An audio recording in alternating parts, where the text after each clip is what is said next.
नन्हा सा कान्हा कितनी देर भाग पाएगा?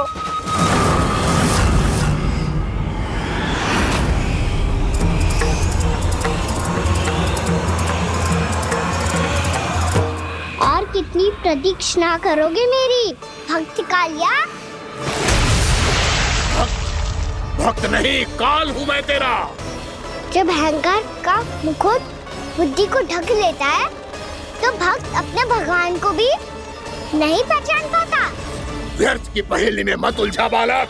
ना मैं भक्त हूँ और ना तू भगवान।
उसे छूकर कालिया नाग का हलाहल जैसा विष भी चरणामृत बन गया है और यमुना जी के जल में फैल चुके विष के प्रभाव को भी नष्ट कर रहा है।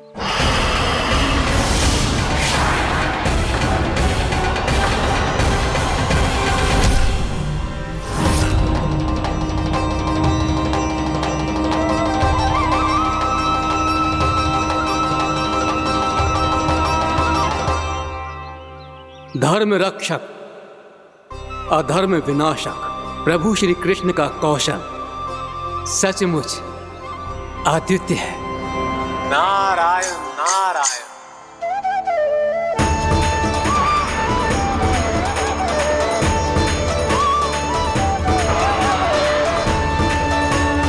मेरा भाग तुम्हारे भीतर के अहंकार का प्रतीक है कालिया।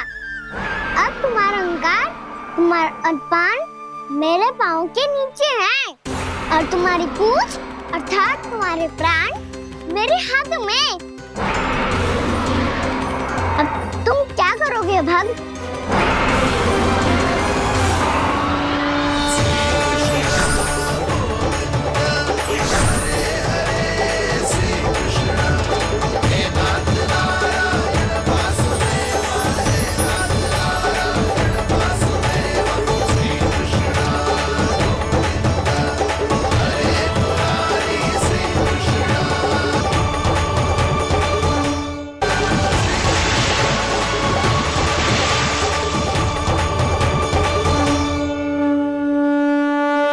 प्रभु, भले ये आपको पहचानने में असमर्थ हो, पर हम सब ने आपको पहचान लिया है। हाँ प्रभु, एक भक्त होने के नाते और एक अर्धांगिनी और माँ होने के नाते मैं आपसे इनके प्राणों की भिक्षा मांगती हूँ। अपनी कृपा दिखाइए और इन्हें क्षमा कर दीजिए। आपके लिए मित्र और शत्रु में कोई अंतर नहीं प्रभु। उसी तरह आपकी कृपा और दंड में भी कोई अंतर नहीं। दोनों दया ही तो हैं, अकारण ही किसी को प्राप्त नहीं होती। हमें विश्वास है कि हमारे पति को मिला ये दंड कोई अभिशाप नहीं है, आपका वरदान है।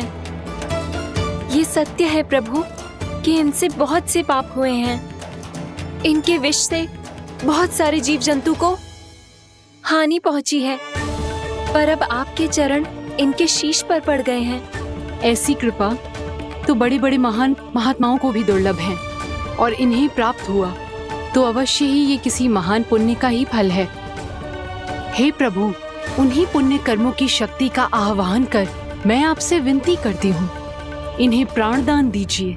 मैं अपने इस भक्त को क्षमा अवश्य करूंगी देवियों, यदि ये अपने अहंकार को त्याग कर मुझे पहचान ले तो।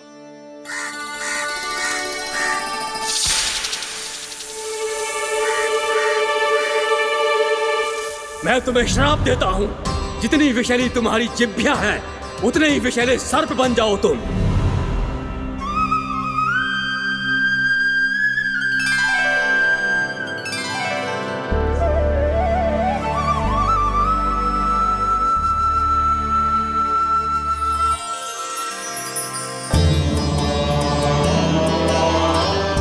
नारायण, मुझे क्षमा कीजिए नारायण। मैं तो आपका परम भक्त था, किंतु मैं आपको पहचान नहीं सका। इसका दंड तो मुझे मिलना ही था, किंतु मैं अब प्रायश्चित करना चाहता हूं। इसके लिए यदि आप मेरे प्राण भी ले लेंगे तो भी मुझे कोई दुख नहीं होगा। मैं अपना जीवन, मृत्यु और अपना अस्तित्व सब कुछ आपको समर्पित करता हूं। मैं तुम्हारे क्रोध के कारण श्राप मिला, जिसे विशाल सर्प के रूप में तुम्हारा जन्म हुआ, और सर्प का तो स्वभाव है विष फैलाना, इसीलिए तुम्हें दंड नहीं दूंगा। मैं सिर्फ सभी अपराधों का पश्चाताप कर लिया, इसीलिए मैं तुम्हें क्षमा करता हूँ कालिया।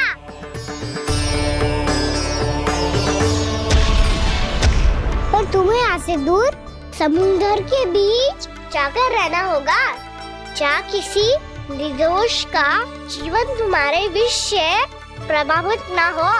मैं चाहकर भी आपकी इस आज्ञा का पालन नहीं कर सकता। मैं असमर्थ हूँ प्रभु, क्योंकि यदि मैं इस क्षेत्र को छोड़कर गया तो मेरी मृत्यु निश्चित है। आपसे क्या छुपा है प्रभु? आप तो जानते हैं कि सर्प जाति और आपके वाहन गरुड़ के बीच अनंत शत्रुता चल रही है, जिसका प्रारंभ नागों के द्वीप नागालय से हुआ था। उस द्वीप पर छोटे जीवों को निगल जाने के लिए सर्प थे, और गरुड़ को सर्पों का स्वाद बहुत प्रिय था, इसलिए वो बार बार नागद्वीप जाने लगा था। पर इस कारण पूरी सर्प जाति उससे आतंकित हो गई थी, इसलिए जब भी गरुड़ वहाँ पहुँचता तो सभी सर्प छिपने लगते। जब गरुड़ को इसका आभास हुआ तो उसे बड़ा क्रोध आया, और वो उत्तेजना में भरकर सर्पों का शिकार करने लगा। भूख ना होने पर भी उन्हें मारने लगा। अब सर्पों के प्राण हरना उसके लिए खेल बन गया था। इस भीषण समस्या का समाधान ढूंढने के लिए पूरी सर्प जाति महान सर्प वासुकी के सामने इकट्ठी हुई।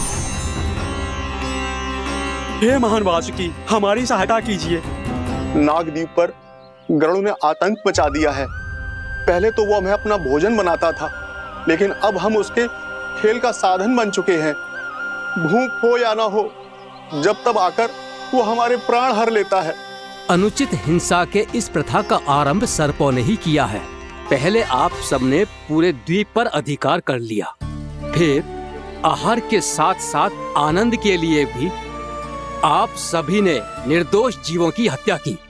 और जब सृष्टि का संतुलन बनाए रखने के लिए गरुड़ आपको अपना आहार बनाने आया, तो आप सब अपने प्राणों की रक्षा के लिए छिपने लगे। तो फिर गरुड़ का उत्तेजित होना तो स्वाभाविक ही था। नागनाथ, जो हमने अन्य जीवों के साथ किया वही अब हमारे साथ हो रहा है, परंतु ये भी तो सृष्टि के संतुलन के विरुद्ध ही है ना? अवश्य है, इसलिए मैं गरुड़ से चर्चा करूंगा। धन्यवाद प्रभु।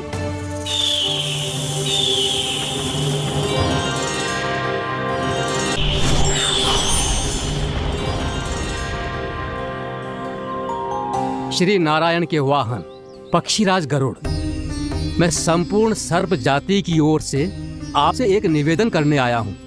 कहिए, क्या कहना चाहते हैं आप?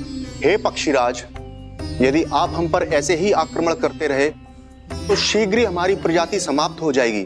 इसीलिए हमारी आपसे विनती है, यदि आप उचित समझें तो सर्पों के किसी एक घर से हम आपको एक सर्प प्रतिदिन अर्पित करेंगे। आप उसको आहार बनाइए और अन्य सर्पों को जीवित रहने का अधिकार दीजिए। मुझे स्वीकार है। तब से प्रतिदिन किसी एक घर से एक सर्प गरुड़ के भोजन के लिए भेजा जाने लगा। समय के साथ मेरे घर की भी बारी आई, परंतु मैंने एक बहुत बड़ी भूल कर दी। समय आ गया है स्वामी, आज गरुड़ के आहार के लिए इसे चुना गया है। कौन है यह गरुड़ और क्यों दूं मैं इसे कोई भेंट? स्वामी, सभी सर्प राज्यों और गरुड़ के बीच में यही समझौता हुआ है, हमें इसका सम्मान करना ही होगा। मैंने कोई समझौता नहीं किया, मैंने कोई वचन नहीं दिया और ना ही मैं किसी गरुड़ से भयभीत होता हूँ। यदि इस राज्य में किसी को सर्पों को अपना आहार बनाने का अधिकार है तो वो केवल मुझे है। अब से गरुड़ को दी जाने वाली हर भेंट मुझे दी जाएगी, महाविषधारी महान नागराज कालिया को। यह और कुछ नहीं, मेरा अभिमान था प्रभु, और यह मेरे इस जन्म की सबसे बड़ी भूल थी, क्योंकि फिर जब गरुड़ को इस बारे में पता चला तो। कालिया, अभिमान में आकर तूने अपने काल को ललकारा है। जिस कालिया के नाम में ही काल छिपा है, तू उसे ललकारने का दुस्साहस कर रहा है गरुड़। स्वयं को भगवान विष्णु का वाहन कहता है तो वाहन का ही कर्म कर। स्मरण रख, इस धरती के सर्वश्रेष्ठ योद्धाओं के लिए भी मैं मृत्यु का दूत हूँ। विनाश काले विपरीत बुद्धि।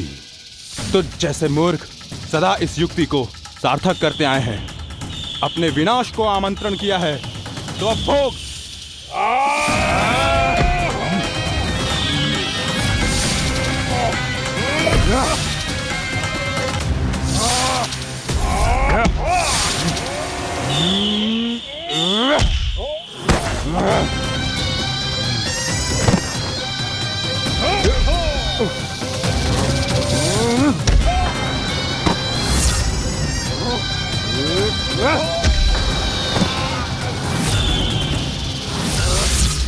जिसने मेरा भोजन चुराने की धृष्टता की है वो इसी योग्य है।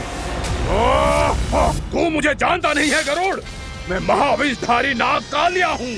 तेरा इतना दुस्साहस कि तूने मुझ पर चरण से प्रहार किया।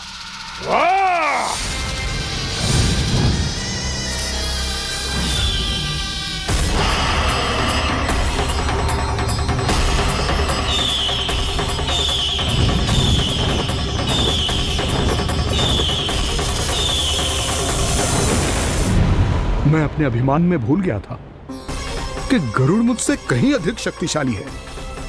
इसलिए अपने प्राणों की रक्षा करने के लिए मैं एक स्थान से दूसरे स्थान भागने लगा।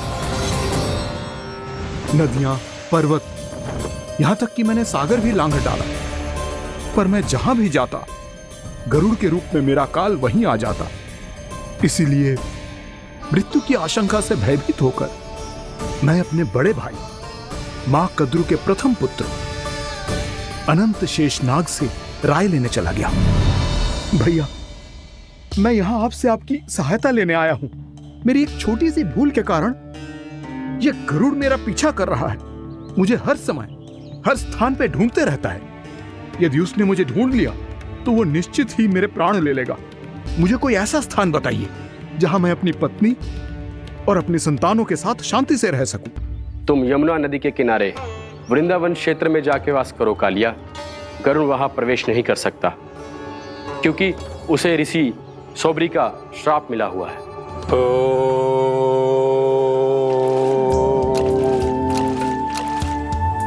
ध्यान और तपस्या का नित्य कर्म करते हुए ऋषि के मन में मछलियों के प्रति प्रेम भाव इतना बढ़ गया कि वो भूल गए सभी जीव खाद्य श्रृंखला का भाग होते हैं, और मछलियां भी इस नियम की अपवाद नहीं है।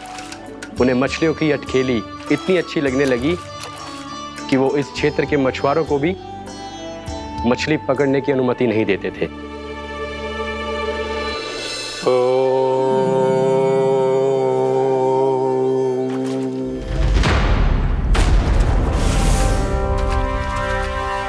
उस दिन वो उस पक्षी को नहीं रोक पाए, पर तब से सावधान रहने लगे। यहां तक कि अपने साधना से भी अधिक ध्यान वो पक्षियों पर केंद्रित करने लगे। ठहरो! इसी क्षण अपनी चोंच में पकड़ी इस मछली को छोड़ दो। तुम्हें इन मछलियों का आहार नहीं करना चाहिए पक्षीराज। ये तो खाद्य श्रृंखला का नियम है ऋषिवर। यदि मैं इनका आहार नहीं करूंगा तो कोई और पक्षी कर लेगा। मैं अपने आनंद या प्रतिशोध के लिए इनके प्राण नहीं ले रहा। ये तो बस मेरा भोजन है। पर यह मेरा तपस्या स्थल है। तुम यहाँ शिकार करके मेरी साधना में विघ्न नहीं डाल सकते पक्षीराज। यदि आपकी यही इच्छा है तो मैं आज के बाद यहाँ नहीं आऊंगा।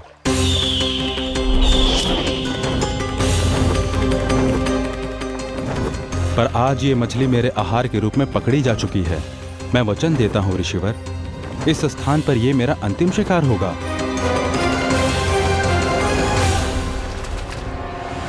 आज के बाद यदि तुमने वृंदावन की निकट उड़ान भी भरी तो तुम सैकड़ों टुकड़ों में फटकर मारे जाओगे पक्षीराज। ये मेरा श्राप है।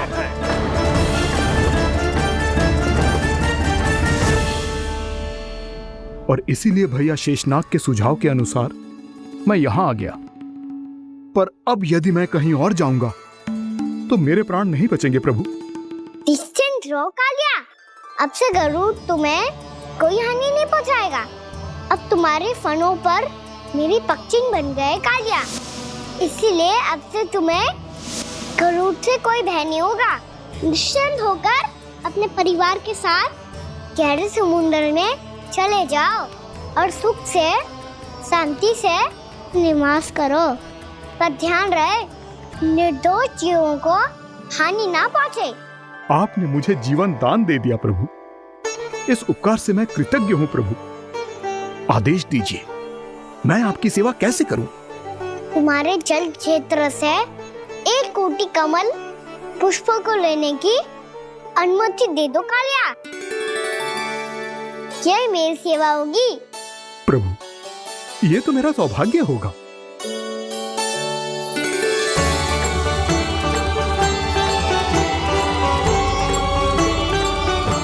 एक कोटि के स्थान पर हम 3 कोटि कमल पुष्प ले आए प्रभु। मैं तुम्हारी सेवा भाव से प्रसन्न हुआ कालिया। रमनाक द्वीप पर चले जाओ ताकि तुम्हारे कारण फिर कभी किसी निर्दोष जीव को हानि ना पहुंचे और न ही तुम्हारा विष मेरे प्रिय यमुना नदी के जल को दूषित कर पाए।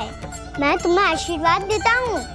आज यहाँ मेरे द्वारा तुम्हें दिए गए इस आदेश का स्मरण जो भी भक्त करेगा और प्रातः काल और संध्या काल में इसका उच्चारण करेगा, उसे फिर कभी किसी संकट से कोई भय नहीं होगा। ये स्थान अब से काला कुंड के नाम से जाना जाएगा।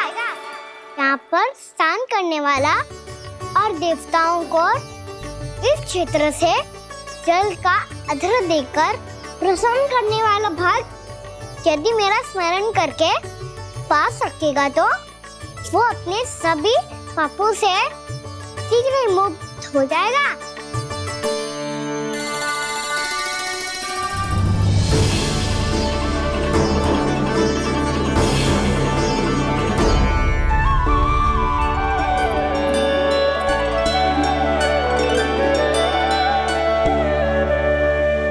कौन है जी भगवान जिसने अभी अभी कालिया जैसे विशाल विस्तर का सामना किया? क्या एक साधारण बालक जो शीत की अधिकता से ठिठुर रहा है? क्या करूं? मैं लल्ला को ममता के आंचल में छुपा लूं या भक्त बनकर प्रभु की लीला देखती रहूं? क्या करूं मैं? कितना ठंडा था जल, बहुत सर्दी लग रही है। सर्दी से तड़पते हुए कैसे देखूं इसे? अभी जाके अपने पल्लू से सुखाती हूँ। हृदय से लगा के स्नेह की आंच दूंगी तो सर्दी पल भर में छूमंतर हो जाएगी।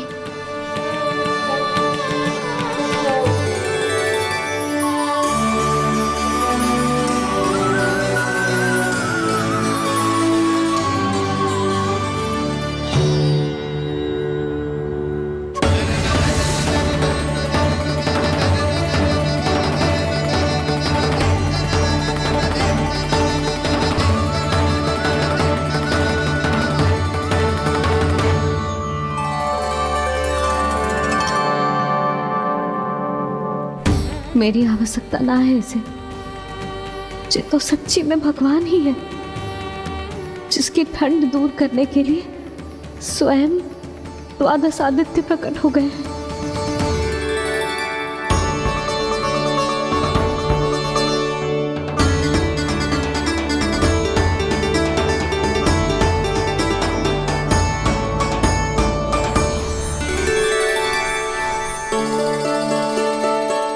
ये क्या किया आपने?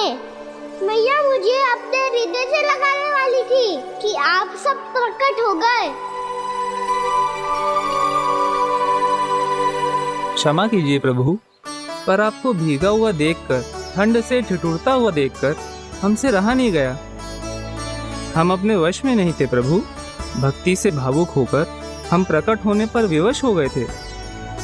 हमारी किरणें जैसे स्वयं ही फूट पड़ी और दौड़ पड़ी आपको सुखाने के लिए।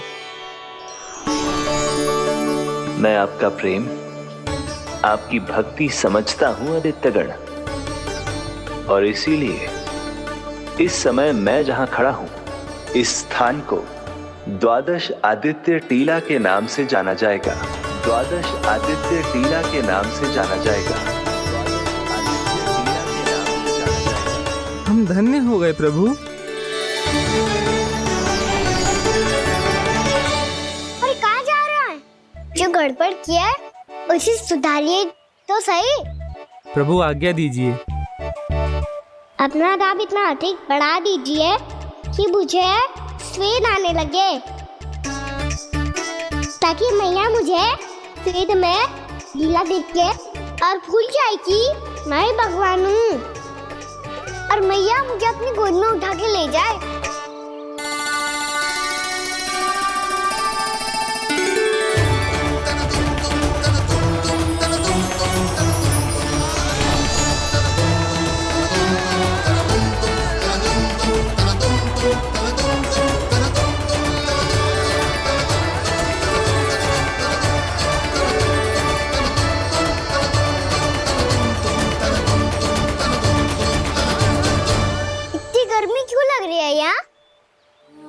स्वेद की एक बूंद भी आती थी तो मैं अपना आंचल लेकर पहुंच जाती थी इसके पास। जानती ही नहीं थी कि चेतु स्वयं वायुदेव को आदेश दे सकते हैं कि वो बहने लगे और उसका सारा स्वेद सुखा दे। वायुदेव की आवश्यकता नहीं है मैया, मुझे आप ही चाहिए। लगता है जिस बात का भय था वही सत्य होने लगी है। भैया मेरे भगवान रूप को भूल नहीं पाएगी, और अब मेरे लिए उनके सत्य छुपा कर रख पाना कठिन हो जाएगा। कृष्णा कृष्णा हरे कृष्णा कृष्णा कृष्णा मुरली मनोहर कृष्णा गोपाला गोविंदा हे दामोदरा।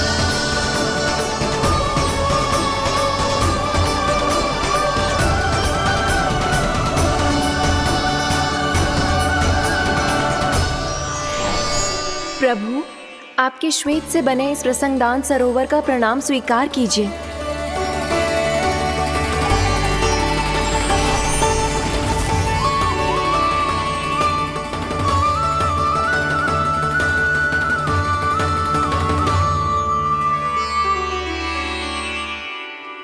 ओहो, इस चमत्कार को देखकर भैया को और भी अधिक विश्वास हो जाएगा कि मैं भगवान ही हूँ। अब कैसे मनाऊं मैया को कि मैं इनका लाई हूँ।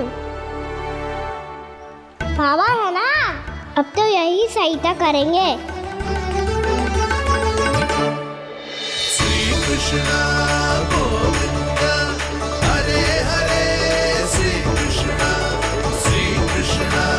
गोविंदा हरे हरे श्री कृष्णा हरे मुरारी श्री कृष्णा श्री कृष्णा श्री कृष्णा।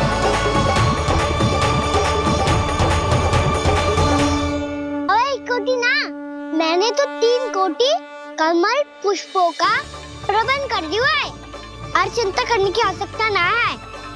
1 कोटि कमल के स्थान पर 3 कोटि कमल पुष्प मिल गए हैं। हाँ कान्हा, मैं उचित संदेश के साथ ये सारे पुष्प उस कंस के पास भिजवाता हूँ। महाप्रक्रमी कान्हा की जय। वृंदावन रक्षक कान्हा की जय। महाप्रक्रमी कान्हा की जय। भानु जी नंदराज। बाकी गांव वालों को लेकर ये सारे पुष्प इकट्ठा करो और कंस के दरबार में पहुंचाओ। जी।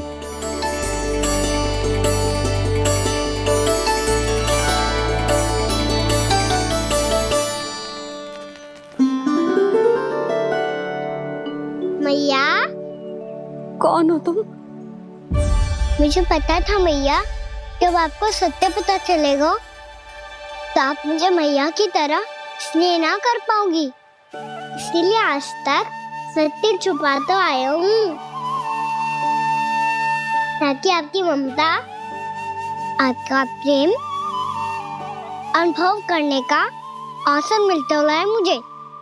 और फिर आज को बताया था ना, जो रहस्य तुमने बरसों तक छिपाया था, उसका भेद खुलने में तुम्हारा ही योगदान है। मुझे कालिया के शीश पर अपने पद चिन्ह रखकर उसे मुक्त कराना था दाऊ, वचन दिया था मैंने उसे। इसके अतिरिक्त निर्दोष पशु पक्षियों के जीवन को कालिया के विष से ही बचाना था मुझे। इसमें कंस को तो सम्मिलित करना ही था, ताकि जब मैं कालिया का सामना कर रहा हूँ तो वो किसी और असुर को समस्या बनाकर वृंदावन ना भेज दे। पर इस सबसे बड़ा एक कारण और था दाऊ, मैं चाहता था कि मैया को सत्य पता चल जाए। पर क्यों कहा ना? क्योंकि मुझे लगने लगा था कि मैया से ये रहस्य छुपाकर इनके साथ धोखा कर रहा हूँ। अपराध बोध से दबा जा रहा था मैं।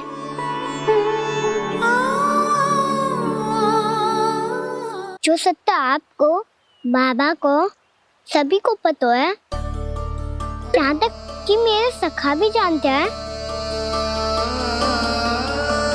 वो सत्य मैंने मैया से छिपाया केवल इसी लोभ में कि मुझे इनकी ममता प्राप्त होती रहे। पर ऐसा करके मैं अपने से निस्वार्थ प्रेम करने वाली मैया को धोखा दे रहा था। आप ही बताओ दाऊ, जो इस संसार में मुझसे सबसे अधिक भरोसा करता है, उसी के साथ छल कैसे कर सकता हूँ मैं? हाँ, मैं नारायण का अवतार हूँ, पर अपनी मैया का छोटा सा लल्ला भी तो हूँ।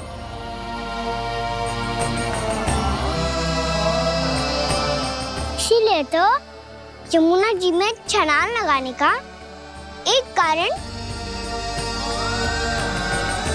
इस गेंद को लेने जाना भी था।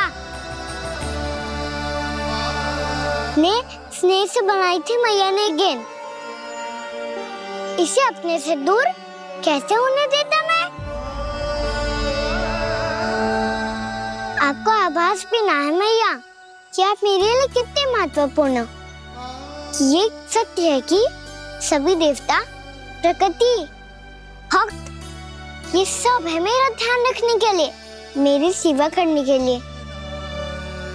पर क्या इनमें से कोई भी मेरी मैया का स्थान ले सकता है?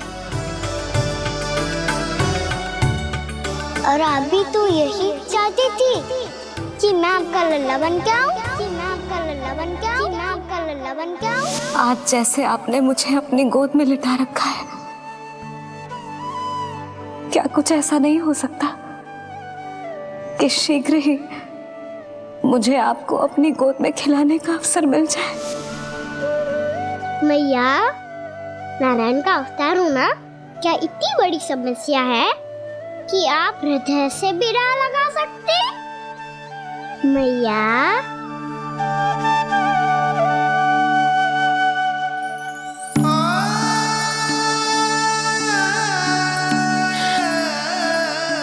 मेरा कान्हा, मेरा लल्ला।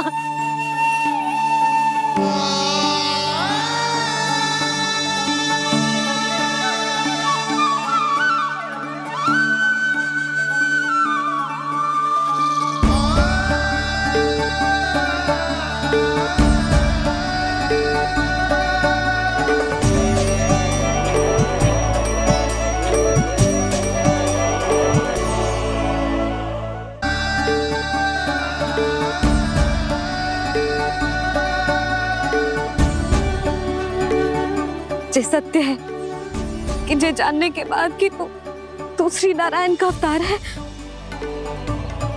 मैं तुझे भगवान की तरह ही देख पाऊंगी। पर मेरे हृदय की जो ममता है ना, वो भक्त से कहीं अधिक है लल्ला। फिर चाहे तू साधारण बालक हो या श्री नारायण का अवतार, तू सदैव ही मेरा लल्ला है, मेरा लल्ला था और सदैव ही रहेगा। यशोमती मैया का नंद लाला, यशोमती मैया का नंद लाला। यशोमती मैया के नंद लाला, यशोमती मैया के नंद लाला, यशोमती मैया के नंद लाला, यशोमती मैया के नंद लाला।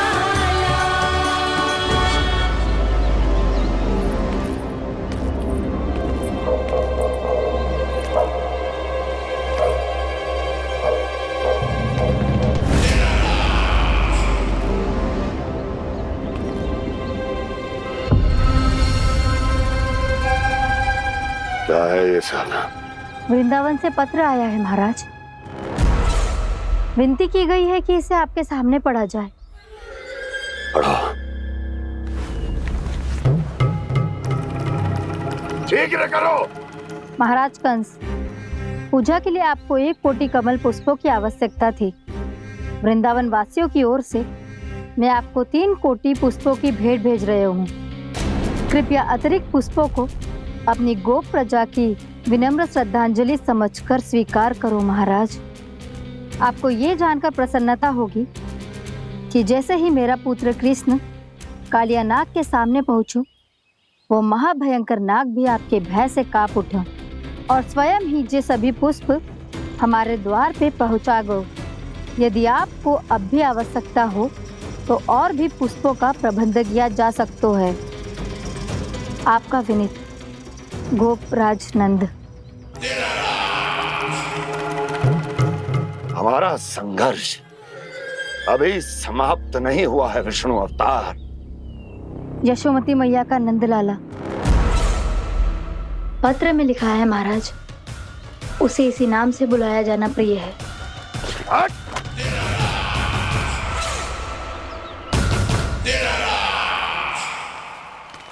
जैसे आपने कही वैसे ही करो। हमने कंस के राजभवन को पुष्प से भर दियो है। मुझे तो ऐसा लग रही है इतने पुष्प देख के कंस को चक्कर आ जाएंगे। आपका पत्र पढ़ के उसे ये समझ में आगा होगा कि वृंदावन वासियों से उलझना ठीक ना है उसके लिए।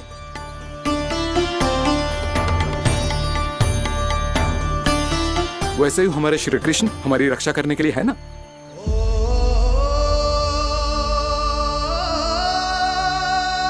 सूर्यास्त होने वाला है, हमें अब घर चलना चाहिए। मुझे बहुत थकान लग रही है नंदराज। हाँ, मैं भी बहुत थक गई हूँ।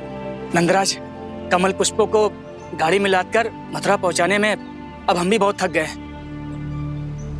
तो आप सब लोग रात्रि को यहाँ रुकना चाहते हैं? वैसे सुझाव तो अच्छा है नंदराज। अब कालिया नाग के स्थान से जाने के बाद प्रकृति कितनी खिल उठी है, क्यों जसोदा जी?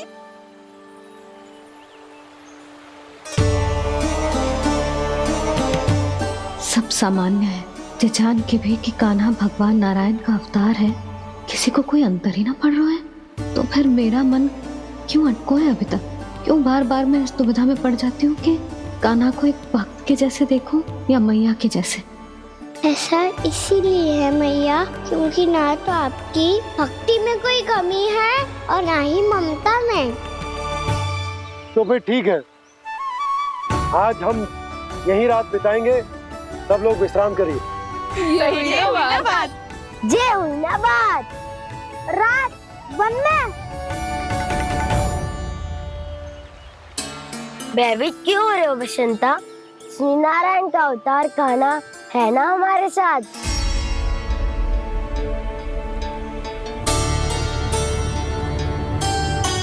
लगता है कोई मैया को भूलने ही नहीं देगा कि मैं नारायण का अवतार हूँ।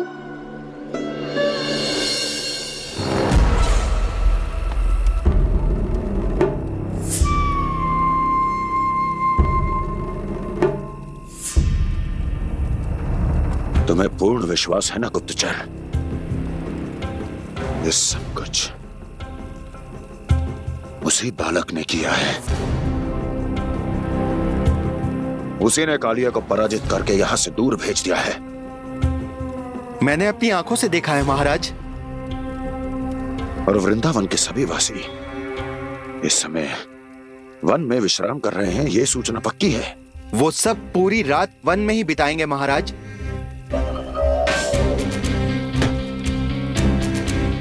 मेरी रातों की नींद छीनकर वो वन में आनंद कर रहे हैं।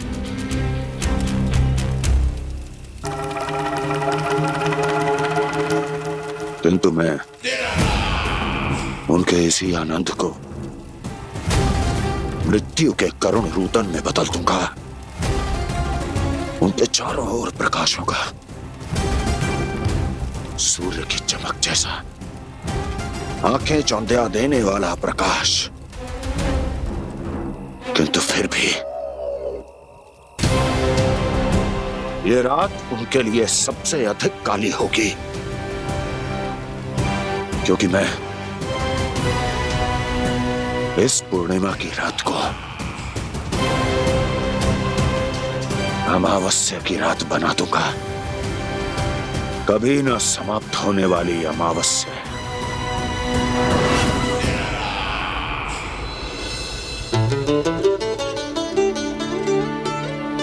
भाभी देखो, वन देवी प्रसाद के लिए ये केले लाई हूँ मैं। हाँ दिखा तो, इसमें से पक्के केले कान्हा के लिए चुन लेती हूँ।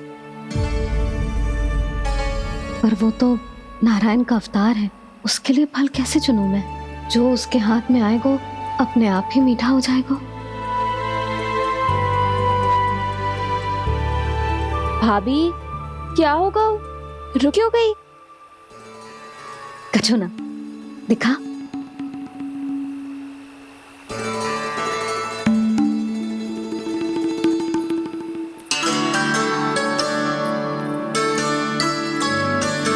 कान्हा, तुझे भूख लगी आई होगी ना?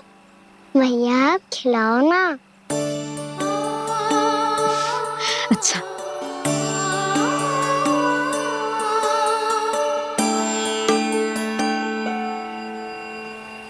ले।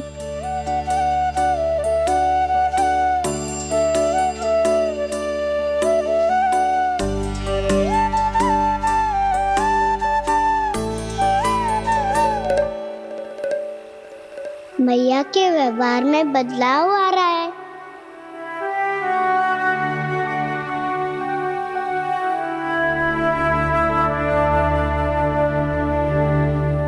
कान्हा, बंसी काका हम सबको वन में आग जलाना सिखा रहे हैं, ताकि भयानक पशु को दूर करा जा सके। भैया मैं जाऊं? भैया अग्नि जलाने जाऊं?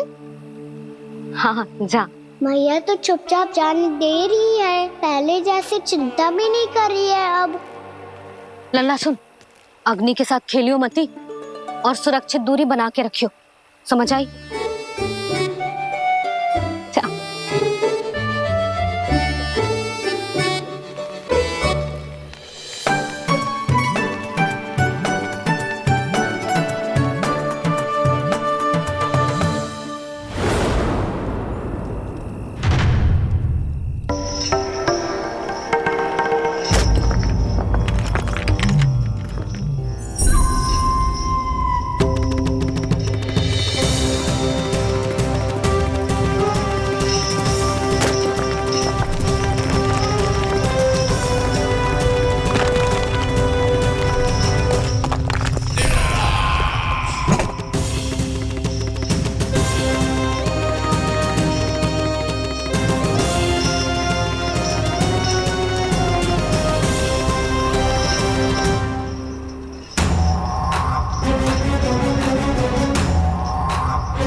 को प्रकट करो दावानल।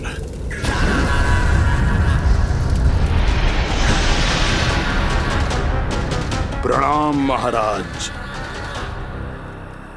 महाराज कंस, इस कारागार से मुक्त करवाने के लिए आपका बहुत बहुत धन्यवाद। बताइए, इस उपकार का ऋण कैसे चुकाऊं? बस वही करो दावानल जो तुम्हें सबसे अधिक प्रिय है। अपने नाम को स्वयं सार्थक करो। जला दो, पूरे वृंदावन को जला दो। कीट, पशु, पक्षी, वनस्पतियां, वृक्ष, यहां तक के मानव भी, कोई भी जीवित प्राणी जीवित नहीं बचना चाहिए। जला दो सबको, सबको। आपकी आज्ञा ही मेरी इच्छा है और आपकी इच्छा ही मेरी आज्ञा। तुम सबने देखो अजय, अधिक कठिन ना है ये। 2 पत्थर हाथ में पकड़ ले, ऐसे रगड़ लो है, चिंगारी निकलेगी, घास फूस अग्नि पकड़ेगी और भक्क से जल जाए वो। लो करो, लो सुबल।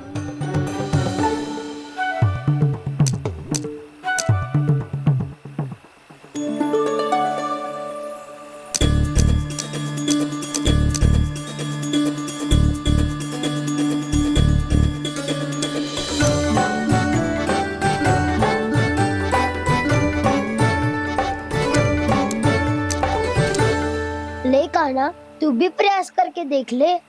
पर जितना सरल जय कह रहे थे, उतना सरल ना है अग्नि जलाना।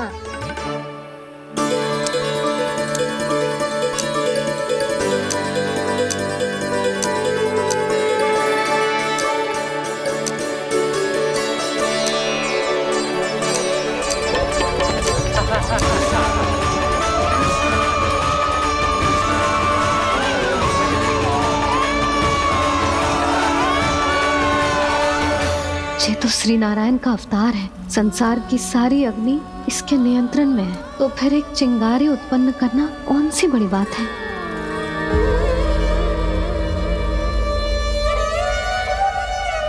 ऐसे तो मैया मुझे धीरे धीरे अपना लल्ला मारना ही भूल जाएगी। ये उचित नहीं है, अब मुझे ही कुछ करना होगा।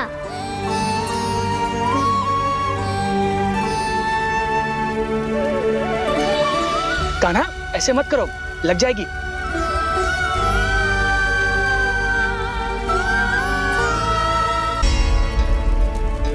कान्हा, संभाल के, ध्यान कहाँ है तेरो? कालिया नाग का हलाहल जैसा विष जिसका कछु न बिगाड़ पाई, जिस साधारण सी अग्नि उसे हानि कैसे पहुंचा पाएगी। मेरी ममता बार बार चिंता करने पे विवश कर देती है मुझे। भूल जाती हूँ मैं कि ये तो श्री नारायण का अवतार है। यही तो मैं चाहता हूँ मैया।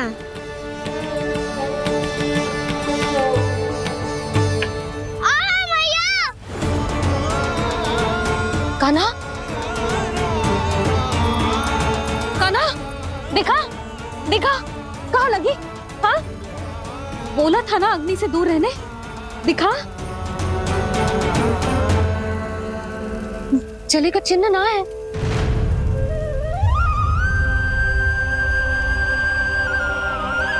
मेरे साथ खेल खेल रहा है जे।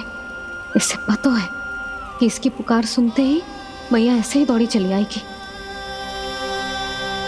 नीचे नटखटपना बंद कर कान्हा।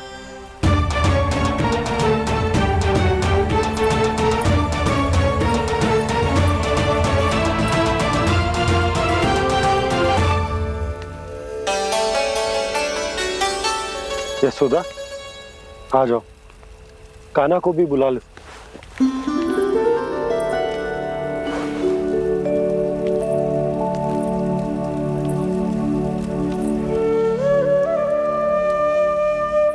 आपको तो पहले से पता था ना कान्हा के बारे में? हाँ, वो यशोदा, कान्हा ने मुझसे वचन लिया। ना ना, मैं आपको ताना ना दे रही। मैं तो बस ये सोच रही थी कि आप अपने आप को कैसे समझा पाते हो, ये जानते हुए भी कि वो श्री नारायण का अवतार है। आप उसके साथ सामान्य व्यवहार कैसे कर पाते हो? क्योंकि मैं भी अपने लल्ला के साथ सामान्य व्यवहार ही करना चाहती हूँ, उसे वैसे ही देखना चाहती हूँ, उसके साथ लाड करना चाहती हूँ, उसे डांटना चाहती हूँ, फटकारना चाहती हूँ। पर मुझे बार बार उसमें मेरे प्रभु दिखने लगते हैं। मेरे साथ भी ऐसा ही होता है यशोदा, पर जब मैं ये स्वीकार कर लेता हूँ कि जो हमारा लल्ला है, तो मैं भूल जाता हूँ कि जय श्री नारायण का अवतार भी। उसके बाद सांसारिक माया मुझे अपने अंदर जकड़ लेती है। यशोदा, तुम्हारे साथ भी कछु ऐसा ही होगा। संसार की मोह माया तुम्हें खुद में जकड़ लेगी और तुम जब भूल जाओगी कि वो भगवान का अवतार। हाँ, सच्ची कहूं तो मैया की ममता के आगे कोई भी माया ना टिक सकती। सबसे बड़ी होती है एक मैया की ममता। पर भक्ति का भाव भी कम प्रबल ना हो तो है जी। मेरे हृदय में ममता और भक्ति के बीच युद्ध चल रहा है। मुझे ना पता कौन सा भाव जीतेगा और कौन सा हारेगा। इसका अर्थ है कि मुझे कुछ भी ऐसा करने से स्वयं को रोकना होगा जिससे मैया के मन में भक्ति का भाव प्रबल होकर हिंसा से जीत जाए।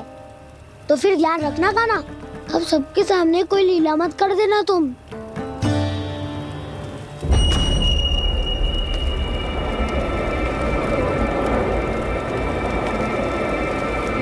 वो देखो, वो वहां बैठे हैं सब कोने में। किसी भी कोने में क्यों ना छिपा हो, आज तो जलेगा पूरा वृंदावन ही। मुझे फैला दो यहाँ और फिर जाओ महाराज कंस को सूचना दो कि उनका कार्य हो गया है। महाराज का आदेश स्मरण है ना, वृंदावन का कोई भी आदमी आज जीवित नहीं रहना चाहिए। अग्नि को जलाना मत सिखाओ, जाओ मुझे अपना कार्य करने दो।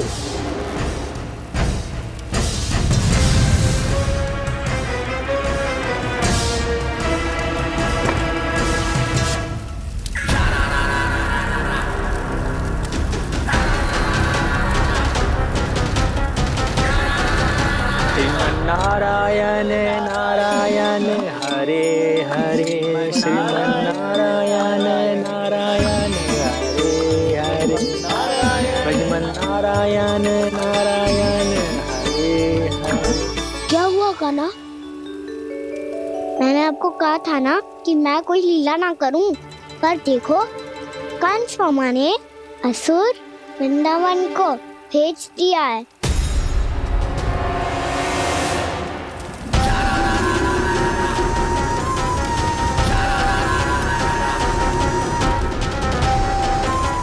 दावानल अर्थात पंचअग्नि। अब क्या करोगे तुम?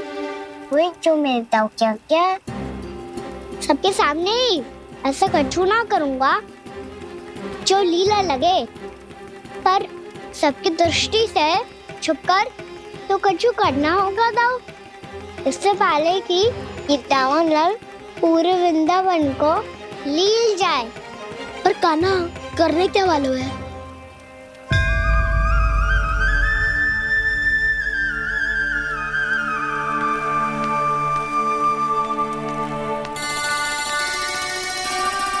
मैया बात थको सुला दो ना। आजा।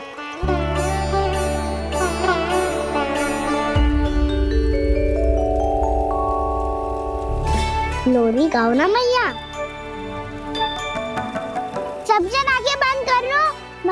स्टोरी सुना रही है।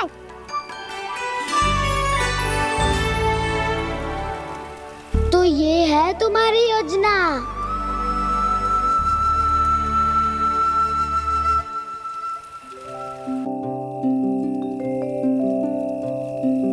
आजा रे निंदिया, आ जल्दी से आ, मैया लोरी सुनावे, आजा रे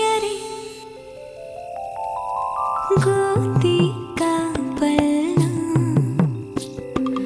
है मैया डोरी, झूले उसमें कान्हा रे, आजा रे तुझसे है पूरन दुनिया मोरी, लल्ला लो मेरा मैया मैं तोरी, आजा रे रू रू रू रू रू रू रू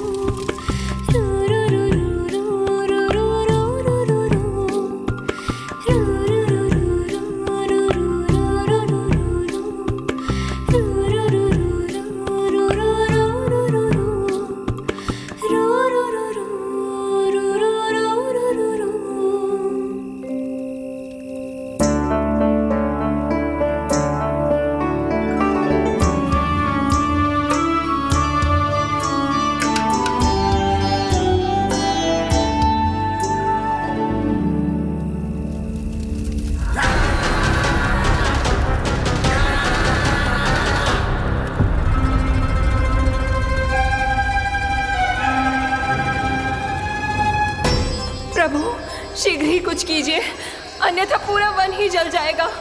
मेरी सहायता कीजिए प्रभु।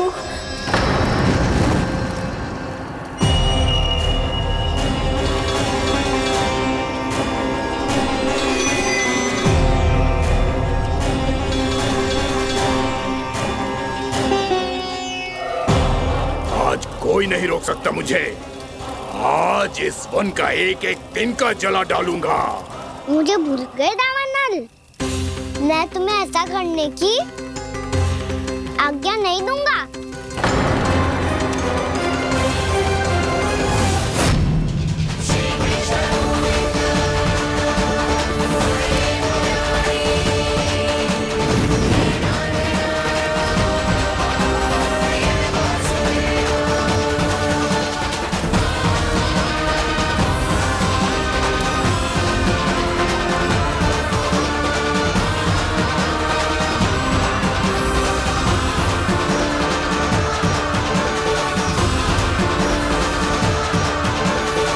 मैया की नींद में व्यवधान पहुंच रहा है, मुझे शीघ्रता करनी होगी।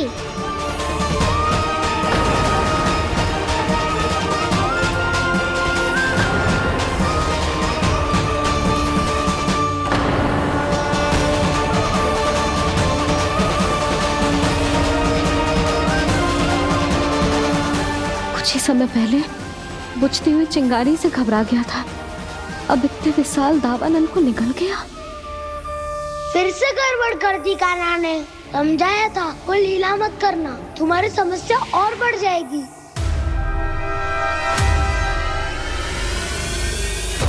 अब क्या करूं दाऊ?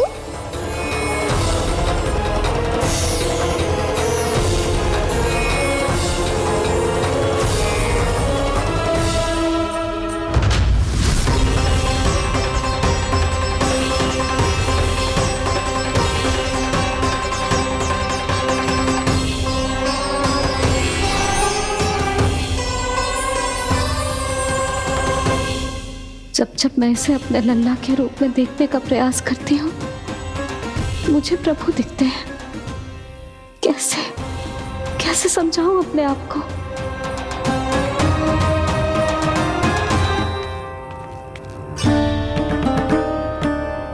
मैया मुझे पता है आपने कहा था अग्नि के साथ मत ही खेलना, पर अग्नि फैल रही थी। मुझे कछु ना कछु तो करना ही था मैया। क्यों प्रभु,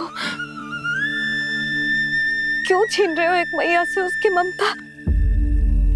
मैं आपकी भक्त अवश्य हूँ, पर उसके साथ साथ आपकी मैया भी बने रहना चाहती हूँ।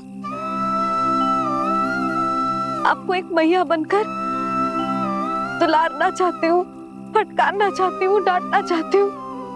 तो फिर डांटो ना मैया, फटकार लगाओ, मुझे दंड दो। कैसे कान्हा? तुझे देखते ही मुझे अपने भगवान दिखाई देने लगते हैं। मेरे मन में तेरे प्रति भक्ति के भाव जाग रहे हैं। मैया ऐसा मत ही करो ना। देखो मैं वही कान्हा हूँ जिसे आप लोरी सुना के सुलाती थी। वही कान्हा हूँ जिसे अपने हाथों से माखन खिलाती थी। मैं वही कान्हा हूँ मैया जो भूल करता था तो आपकी डांट भी खाता था और आपसे दंड भी पाता था।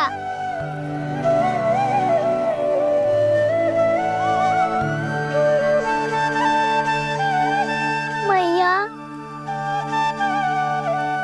एक बार मेरी ओर देखो तो सही। मैं वही कान्हा हूँ जो आपकी पूंछ बनके पूरे वृंदावन में घूमता था।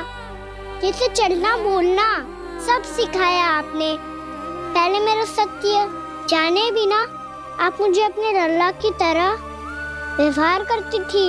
अब मेरा सत्य जानने के बाद भी अपने लल्ला की तरह ही मुझे अपनाना होगा, क्योंकि मैं तो वही हूँ, आपका कान्हा।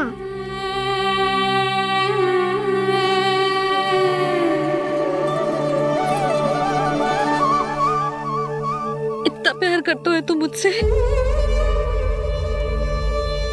जब मैं तेरे भीतर भगवान का रूप देखती हूँ तो मैं भयभीत हो जाती हूँ कान्हा। ये सोच के कि तू मुझे छोड़ के तो ना चला जाएगा। कहीं गया भी तो सदैव आपके हृदय में ही रहूंगा। वही तो है मेरा असली निवास।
लल्ला शीघ्रता कर, घर पहुंचकर झाड़ू बुहारी भी करनी है।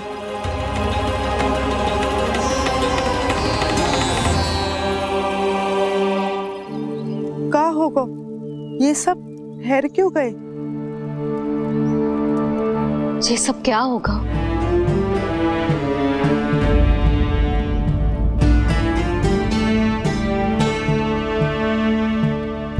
कल ही तो हम इस क्षेत्र की सुंदरता की प्रशंसा कर रहे थे ना, और आज कछु बचो है तो बस चिंगारियां, भस्म का ढेर और विनाश का दृश्य। चिंता क्यों करती हो भाभी? जिसने इस वन को, हम सबको जलने से बचाए हुए, वही इसे फिर से हरा भरा कर देगा।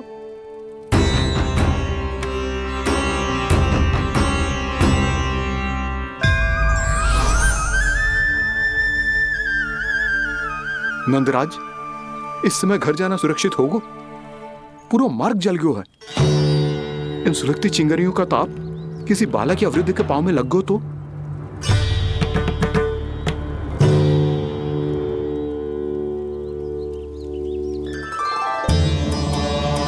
चिंता की कोई बात नहीं है बाबा, हम सब महर्षि गर्ग के आश्रम में जा सकते हैं। वहाँ सारी व्यवस्था हो जाएगी, कोई यहाँ से अधिक दूर भी नहीं है।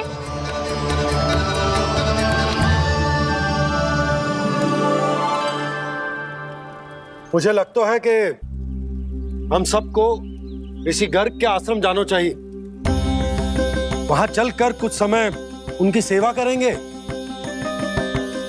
और जैसे ही अग्नि शांत हो जाएगी और वृंदावन जाने को मार्ग सुरक्षित हो जाएगा, हम सब वापस लौट चलेंगे।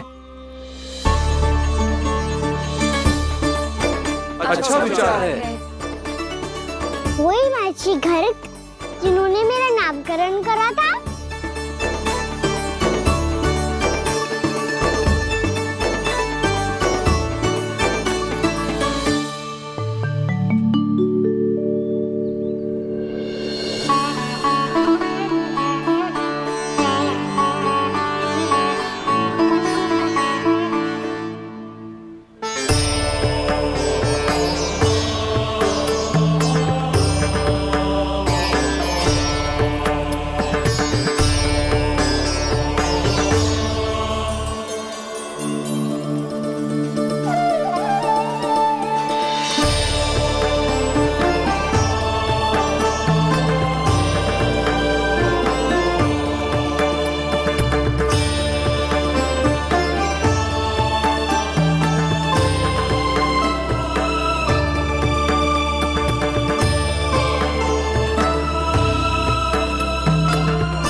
आज से तुम्हें सारा संसार जिस नाम से पहचानेगा वो नाम है कृष्ण। कृष्ण वो नाम है कृष्ण। कृष्ण वो नाम है कृष्ण। कृष्ण।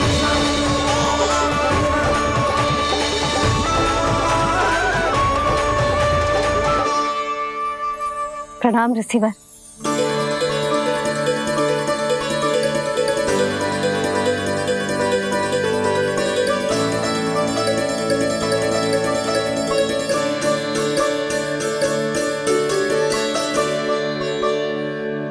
ऋषिवर, आपका स्वास्थ्य ठीक तो है ना?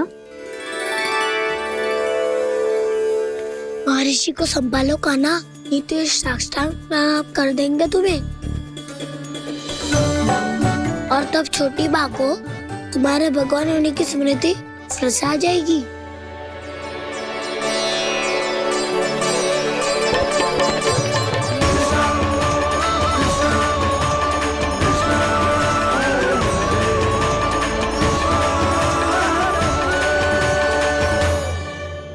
भक्तों को भगवान के दर्शन मिलते हैं, मुझे तो साक्षात भगवान ही मिल गए।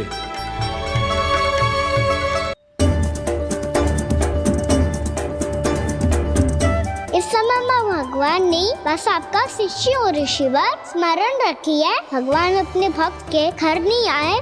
आज एक पुत्र अपनी मैया के साथ एक महर्षि के आश्रम आया है।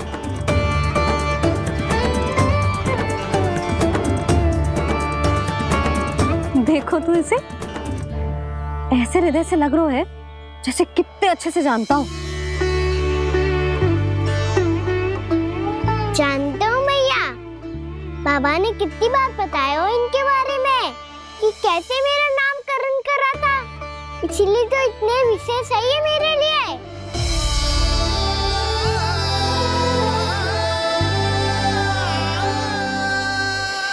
अच्छा ही है कि यशोदा जी भूल रही है कि इसका लल्ला स्वयं श्री नारायण का अवतार है। आप सभी का यहाँ आना बहुत ही प्रसन्नता की बात है। आप आए हैं अपनी इच्छा से, परंतु मेरी इच्छा के बिना जा नहीं पाएंगे। आपके साथ समय बिताने आए महर्षि, इतनी शीघ्र फिर यहाँ से जाएंगे भी ना?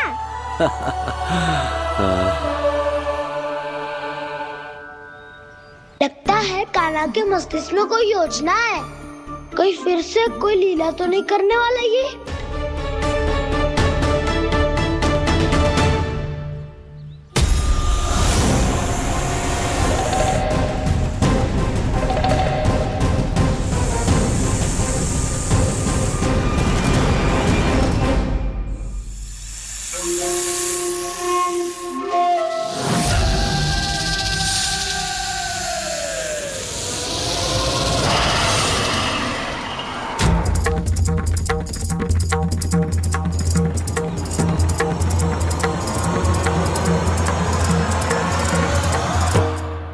क्या बात है कान्हा?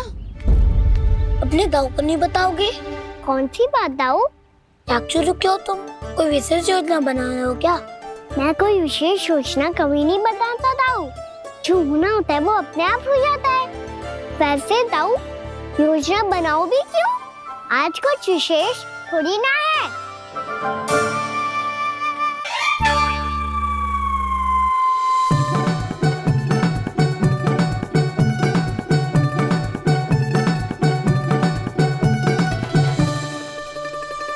अच्छा, तो मेरा जन्मदिन इसके लिए विशेष अवसर नहीं है या फिर इसे स्मरण ही नहीं है कि आज मेरा जन्मदिन है?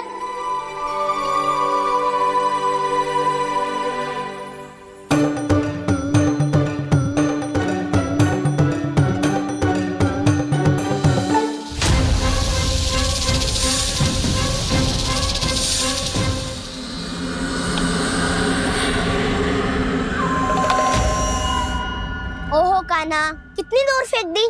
अब जाके लेके आनी पड़ेगी।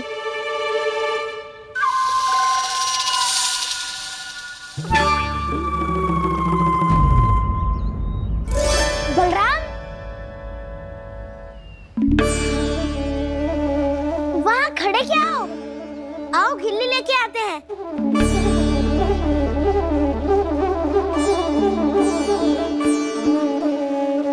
चलो भी।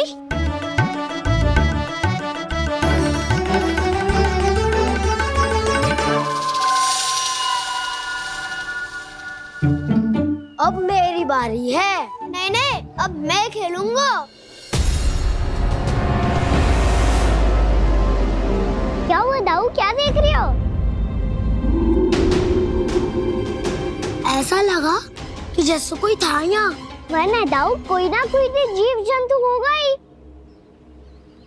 छोड़ो ना, अब आपकी बारी। मार गिल्ली बर लगा के। हाँ हाँ, बलराम को खेलने दो, अभी अभी आया ना।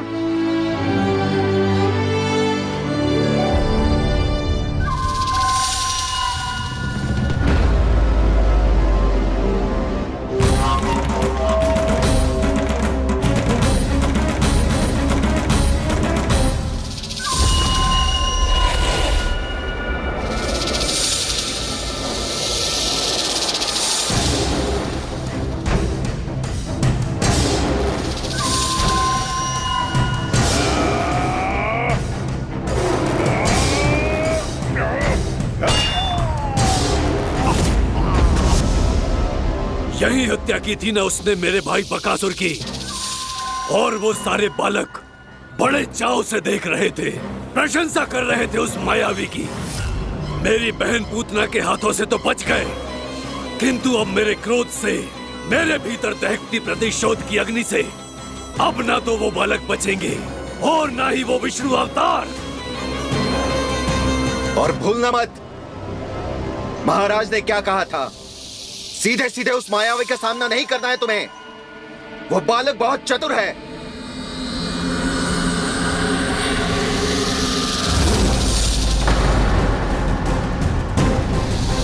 पर है तो एक बालक ही, और एक नन्हा सा बालक क्या हानि पहुंचाएगा मुझ जैसे महाविशाल महाशक्तिशाली अघासुर को।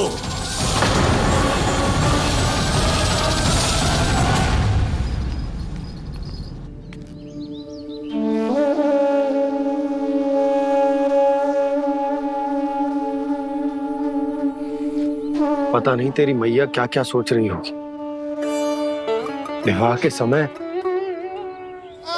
एक दूसरे को वचन दिया था, कभी भी एक दूसरे से कछु ना छुपाएंगे। और मैंने कितने वर्षों तक तेरे दिव्य होने की बात उससे छुपाई।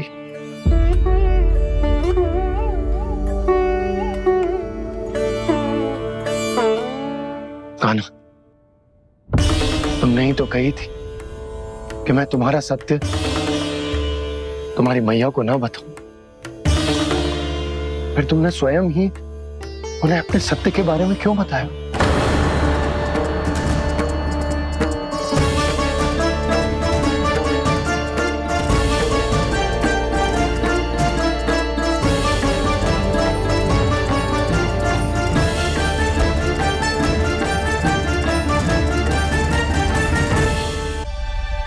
कान्हा, तुमने ही तो कही थी कि मैं तुम्हारा सत्य तुम्हारी मैया को ना बताऊं।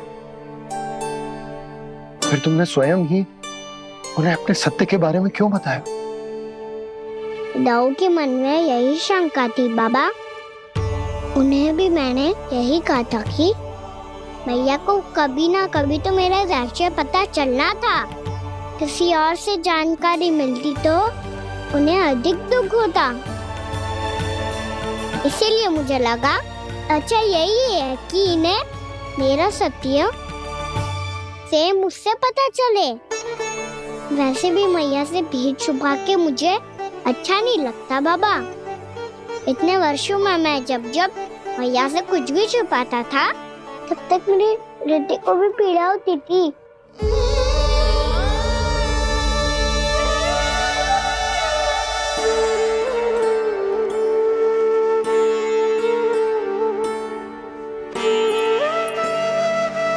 मैं समझ सकता हूँ कान्हा।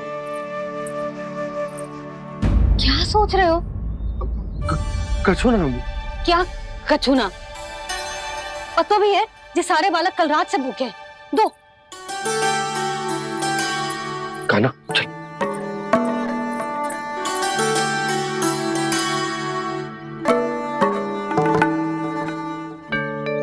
लगता है सब ठीक है।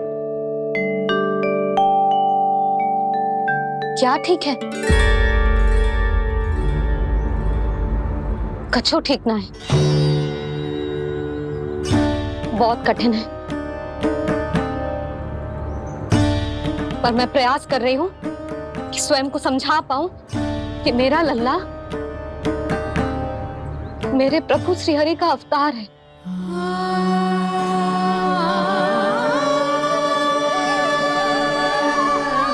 ठहर,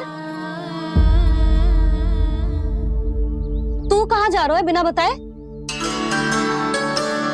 पूरे संसार के लिए तू दिव्य होगो, मेरे लिए तू केवल मेरा लल्ला है। समझ आई? अब आके कछु खा ले। आ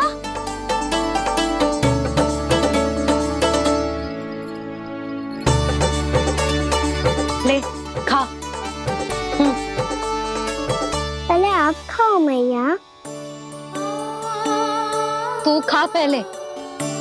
मैंने कही ना, तू अब भी मेरा लल्ला ही है जो कल रात से भूखा है। इसीलिए अब चुपचाप खा। और जे मत ही सोचियो कि मैया को सत्य का पता चल गया है तो कछु कहेगी ना। तेरी मैया हूं कान्हा, कस के डांटूंगी और आवश्यकता पड़ी ना तो डांटूंगी भी और दंड भी दूंगी। और फिर भी बात ना मानी तो स्मरण है ना ओखल? देख, यहां भी है।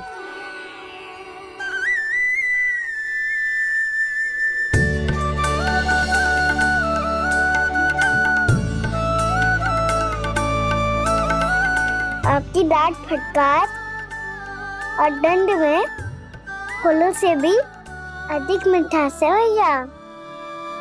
प्रेम है तेरा ऐसा निराला, विवश हो कर आए जग पाला।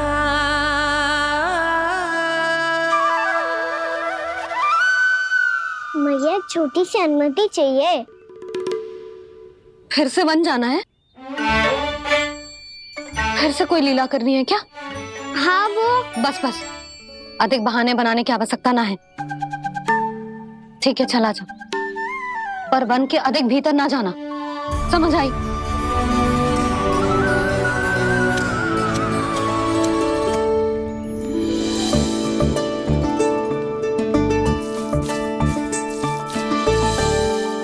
चलो, मिल गई अनुमति।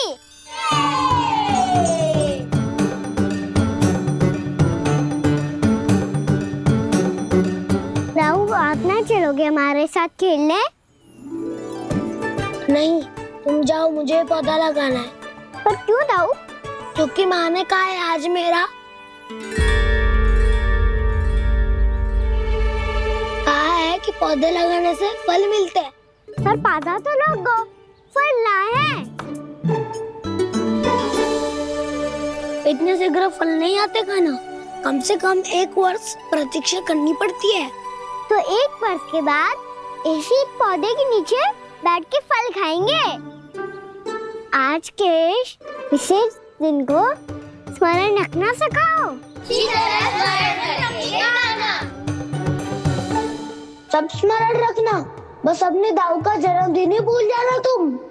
वैसे आज के दिन की एक और विशेष बात है। आज माँ को बनाने की आवश्यकता भी ना पड़ी, उसके बिना ही वन जाने की अनुमति मिल गई। जय हुई ना बात। अब चलो।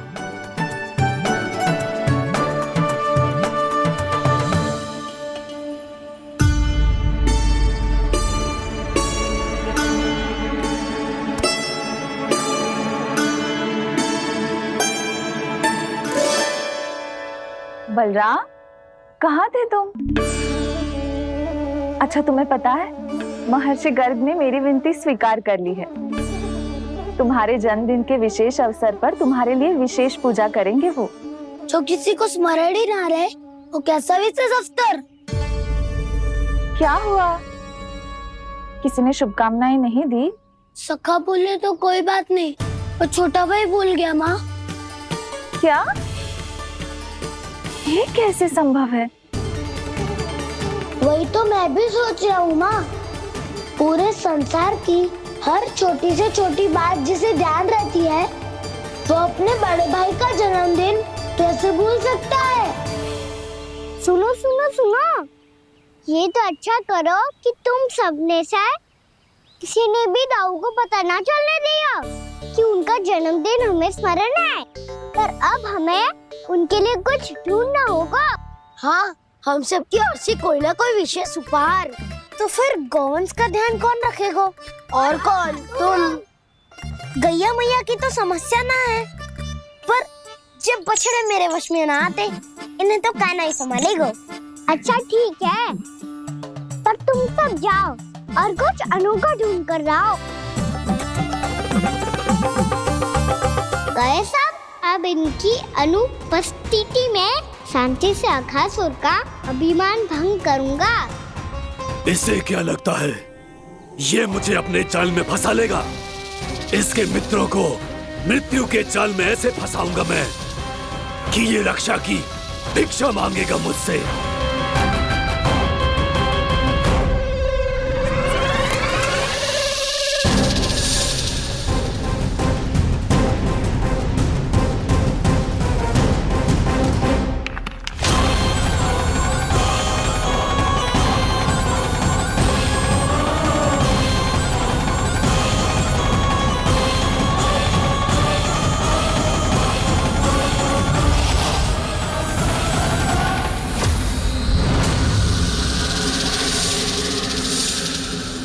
क्या ले चलूं बलराम के लिए जो हो बहुत विशेष?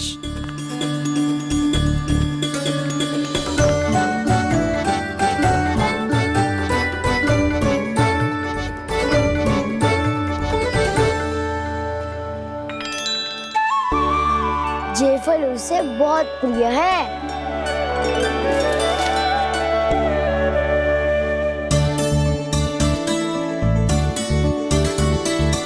पत्थरी के रत्न